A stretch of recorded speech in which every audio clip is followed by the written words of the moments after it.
Okay, I would like to make an announcement before we get started regarding the council code of conduct.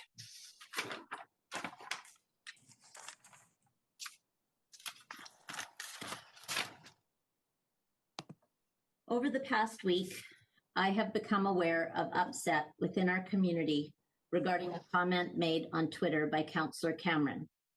He used language that many found inappropriate, I among them. I have discussed this matter with Councillor Cameron, and he understands that this was a mistake, has removed the posting, and intends to apologize to the community this evening. This council has made considerable progress in our efforts to achieve the ambitious goals that we have set for this community. Civil discourse is vitally important as part of our work, and we can't expect others to treat us respectfully if we don't model respectful behavior. While everyone has the right to freedom of expression, that must be balanced against what is appropriate for an elected official. We are held to a higher standard, and we are never entirely off duty. If one member of council is even perceived to be behaving inappropriately, it reflects upon the reputation of this council as a whole.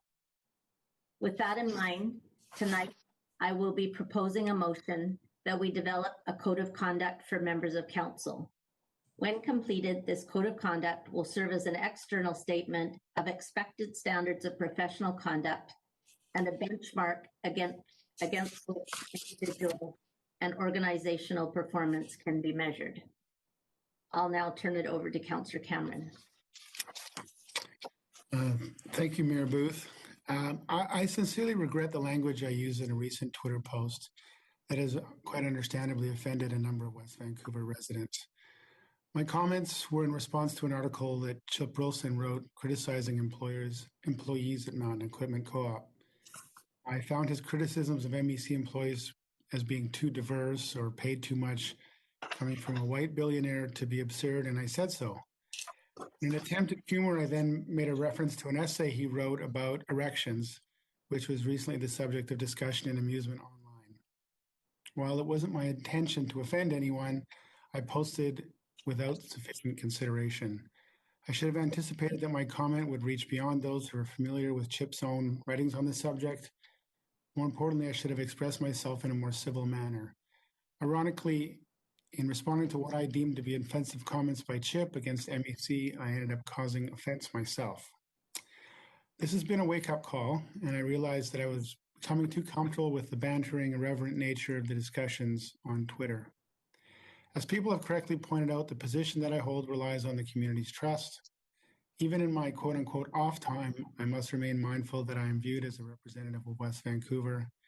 As Mayor Booth said, we have to lead by example and we have to set a high standard.